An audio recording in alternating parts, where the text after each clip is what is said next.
நம்ம தமிழக சிஎம் அவர்களுக்கு ஒரு சில வார்த்தைகள். ஒரு நாள் சிஎம்மாக இருந்தாலும், ஒரு வாரம், ஒரு மாதம், ஒரு வருடம், 5 வருடம் சிஎம்மாக இருந்தாலும், நீங்கள் செஞ்ச சாதனைகளை ஓடிட்டு சொல்லுங்க. ஆனால் சட்டசபையில் இது வரைக்கும் நீங்கள் பேசின வார்த்தைகள், உங்கள் அமைச்சர்கள் சொன்ன வார்த்தைகள் என்னன்னு சொல்லலாமா? நடவடிக்கை எடுக்கப்படும், மேற்கொள்ளப்பட்டுள்ளது, திட்டமிடப்பட்டுள்ளது, நடைமுறைப்படுத்த உள்ளது, விரைவில் துவங்கப்படும். இப்படி படும் உள்ளது இதைத்தான் சொல்கிறீங்களே ஒழிய இது வரைக்கும் இது நடைமுறைப்படுத்தியாச்சு அதனால் இத்தனை பேர் பயனடைந்திருக்கிறார்கள் அப்படிங்கிறது வரல. அப்படி வந்தாலும் அதில் பின்னால் மக்களுடைய போராட்டம் தான் தெரியுதே ஒழிய உங்கள் சாதனையை காமிக்கலை. அதே மாதிரி நான் திமுகவை சார்ந்தவள் கிடையாது. ஆனால் நீங்கள் ஸ்டாலின் அவர்களை பற்றி சட்டசபையில் பேசினது மனசை ரொம்பவுமே கலங்கடிச்சிருச்சு. ஏன்னா அவர் ஒரு தகப்பஸ்தானம் மட்டும் இல்லை, அரசியலில் அவரோட வயது மட்டும் இல்லை, அவரோட அனுபவம் எந்த அளவுக்கு இருக்குது, அந்த பதவிக்கு வர்றதுக்கு அவர் என்னெல்லாம் செஞ்சார், எவ்வளோலாம் கஷ்டப்பட்டார் அப்படிங்கிறத நீங்கள் கொஞ்சம் புரிஞ்சுக்கிட்டு பேசணும். எனக்கு 65 வயசு ஆகுது. உங்களை மக்கள் பிரதிநிதியாக உட்கார வச்சுருக்காங்க. அங்கேயும் போய் திரும்பியும் அந்த எதிர்க்கட்சிகளை பற்றியே பேசி ஏளனம் பண்ணி செய்கிறது சரியான ஆரோக்கியமான சட்டசபை நடத்துகிற வழி கிடையாது. இப்போ நாட்டில் எத்தனையோ நடந்திருக்கு. டெய்லியும் தினமும் எதிர்பாராத விதத்தில் விபத்து எப்படி வருதுன்னே தெரியல. அம்மோனியா கேஸ் லீக் ஆகி அத்தனை பேர் இறந்துருக்காங்க. இன்னைக்கு பாருங்க, நெல்லையிலிருந்து வந்த ஆம்னி பேருந்து ஒன்று தீப்பிடிச்சிருச்சு. இந்த மாதிரி தினமும் எதிர்பாராத விபத்துக்கள் நடந்துக்கிட்டு இருக்குது.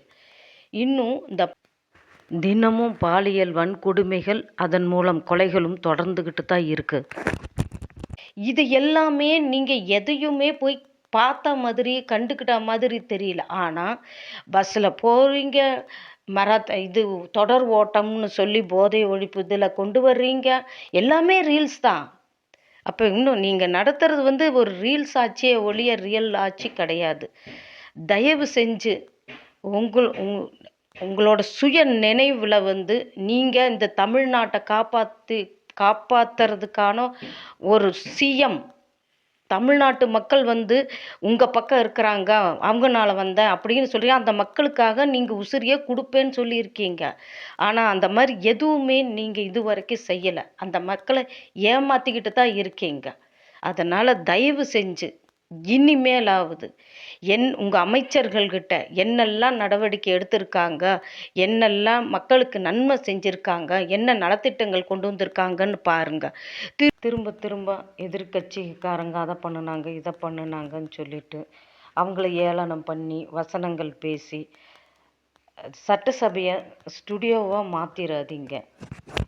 மக்களை நீங்கள் கிடப்பில் போட்டுட்ருக்கீங்க, அதை ஞாபகத்தில் வச்சுக்கோங்க. கொஞ்சமாக மக்களோட மனசிலிருந்து நீங்கள் விலகி போயிட்டே இருக்கிறீங்க சிஎம் அவர்களே. மக்களுக்கு எத்தனையோ நலத்திட்டங்கள் சொன்ன நீங்கள் இப்போ எல்லாத்துலேயும் ஒரு இக்கண்ணா வச்சு பேசுகிறீங்க. இலவச மின்சாரம் எல்லாத்துக்கும் கொடுக்குறேன்னு சொன்னீங்க. 2500 ரூபா எல்லா கார்டுக்கும் எல்லா மகளிருக்குமே கொடுக்குறேன்னு சொன்னீங்க. எதுவும் நடைமுறைக்கு வரல. எல்லாத்துலேயும் ஒரு இக்கண்ணை போட்டுடுறீங்க. இப்போ என்னடான்னா கஜானா காலியாக இருக்குதுன்னு சொல்கிறீங்க. கஜானா காலியாக இருக்குதுங்கிறதுல தெரிஞ்சு தானே நீங்கள் தேர்தலில் மக்கள்கிட்ட உங்கள் அறிக்கையை கொடுத்தீங்க. அதை நம்பித்தானே ஓட்டு போட்டு உங்களை சிஎம் உட்கார வச்சுருக்காங்க. இப்போ எல்லாத்துலேயும் கஜானா காலின்னு சொன்னீங்கன்னா அப்போ மக்களை ஏமாத்துறதுக்காக அப்போ நீங்கள் சொன்ன வார்த்தைகள் தான், ஓட்டுக்காக நீங்கள் சொன்ன பொய்கள் அவ்வளவும். இந்த நிலையில் நீங்கள் எதிர்க்கட்சியை தவறாக பேசுகிறது சரியில்லைங்க. உங்கள் மனசில் மக்களை முதல்ல நிறுத்துங்க.